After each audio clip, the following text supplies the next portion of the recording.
دوستو آج جس سوال سے ویڈیو کا آغاز کیا جائے گا وہ یہ ہے کہ کیا کھیل بچوں کی ذہنی اور جسمانی نشو و نما کے لیے ضروری ہیں؟ جی ہاں، کھیل بچوں کی ذہنی اور جسمانی نشو و نما کے لیے نہایت ضروری ہے۔ کھیل بچوں کی فطرت کا لازمی حصہ ہے۔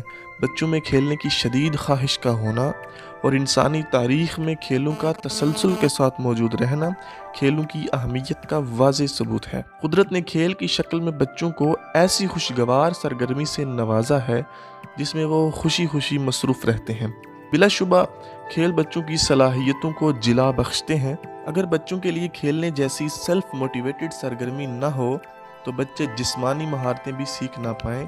یہ کھیل بچے کو جسمانی مہارتیں بھی سکھاتے ہیں۔ بچہ جب چلنا سیکھ رہا ہوتا ہے تو اس وقت اس کا چلنا سوائے ایک کھیل کے کچھ نہیں ہوتا۔ وہ کھیل میں کئی گھنٹے روزانہ چلتا ہے۔ اس مشق میں اسے مشقت کا ناگوار احساس قطعاً نہیں ہوتا، بلکہ وہ اس کھیل سے لطف اندوز ہو رہا ہوتا ہے۔ کھیل میں وہ چلنے کی مہارت حاصل کر لیتا ہے، پھر اسی کھیل میں دوڑنے، اپنے جسم کا توازن برقرار رکھنے، چیزیں اٹھانے، پکڑنے، دھکیلنے، کھینچنے، جمپ لگانے، جھولا جھولنے اور بائی سائیکل چلانے جیسی مہارتیں بھی سیکھ جاتا ہے۔ اس کے ہاتھ اور آنکھوں کی ہم آہنگی، کوارڈینیشن بہتر ہو جاتی ہے۔ کھیل بچوں کے لیے اپنے اندر طاقت اور ترغیب رکھتے ہیں، اس لیے بچہ خود بخود کھیلوں کی طرف راغب ہوتا ہے۔ جسمانی مہارتوں کے علاوہ کھیل بچوں کی ذہنی تربیت اور نشو و نما کا سامان بھی فراہم کرتے ہیں۔ بچے اپنے ساتھیوں کے ساتھ کشتی لڑنے، بھاگنے اور پکڑنے جیسے کھیلوں میں مصروف ہوتے ہیں۔ کھیل کے دوران ان کے جذبات عروج پر ہوتے ہیں، لیکن کھیل ختم ہوتے ہی ان کے جذبات یکدم نارمل ہو جاتے ہیں اور وہ نارمل رویوں کی طرف لوٹ آتے ہیں۔ یوں وہ جذبات پر قابو پانا سیکھتے ہیں۔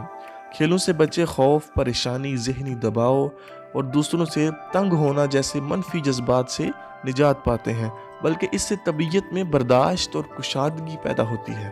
الغرض کھیل بچوں کی ذہنی اور جسمانی نشو و نما میں مثبت کردار ادا کرتے ہیں۔ ان میں خود شناسی اور خود اعتمادی پیدا کرتے ہیں اور یوں متوازن ذہنی اور جسمانی نشو و نما میں معاون ثابت ہوتے ہیں۔ دوستو اگلا سوال ہے کہ کھیل سے بچوں کو کون سے فوائد حاصل ہوتے ہیں؟ کھیل بچوں کا محبوب ترین مشغلہ ہی نہیں بلکہ زندگی کی علامت، نشو و نما میں معاون اور تعلیم و تربیت کا مؤثر ذریعہ بھی ہے۔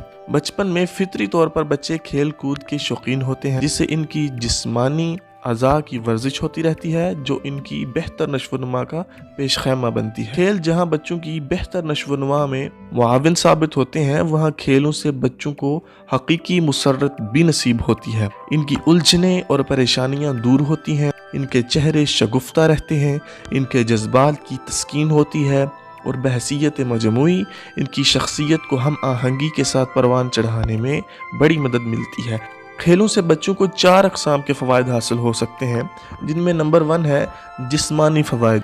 کھیلوں میں جسم کو کافی حرکت دینی پڑتی ہے اور جسمانی محنت و مشقت کی ضرورت پیش آتی ہے، اس لیے سانس کی آمد و رفت، دوران خون، نظام انہضام اور نظام اخراج میں باقاعدگی رہتی ہے۔ اعضاء اپنی جگہ ٹھیک کام کرتے ہیں اور اعصاب و عضلات پر کنٹرول حاصل ہوتا ہے۔ کھیلوں سے جسم میں توانائی اور امراض کا مقابلہ کرنے کے لیے قوت مدافعت یعنی امیونٹی پیدا ہوتی ہے، صحت ٹھیک رہتی ہے اور نشو و نما اور بالیدگی میں مدد ملتی ہے۔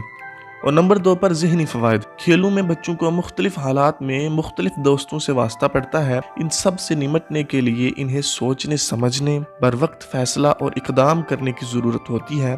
اس سے تجربات و مشاہدات میں اضافہ ہوتا ہے۔ نمبر 3 پہ ہے افزائش زبان۔ ڈرامائی کھیل میں جب بچہ کوئی بھی کردار ادا کرتا ہے تو اس کے مطابق خود کو ڈھالتا ہے اور بولنے کی کوشش کرتا ہے، اس سے اس کی زبان دانی میں اضافہ ہوتا ہے۔ کھیل کھیلتے ہوئے بچہ الفاظ، آوازوں اور جملوں کی مشق کرتا ہے اور کھیل میں ہی گرامر بھی سیکھ لیتا ہے۔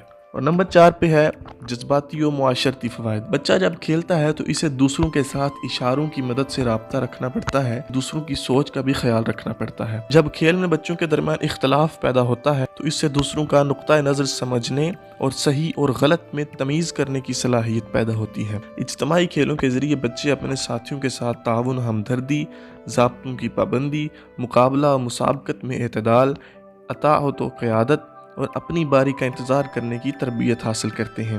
بچہ اپنے ساتھیوں کا لحاظ کرنا اور اپنی خواہشات اور ذاتی دلچسپیوں کو اجتماعی مفاد پر ترجیح دینا بھی منظم کھیلوں سے سیکھتا ہے۔ دوستو، اگلی ویڈیو کا آغاز جس سوال سے کیا جائے گا وہ یہ ہے کہ اسوہ رسول صلی اللہ علیہ وآلہ وسلم کی روشنی میں بچوں کی شرارتوں پر والدین کا کیا کردار ہونا چاہیے۔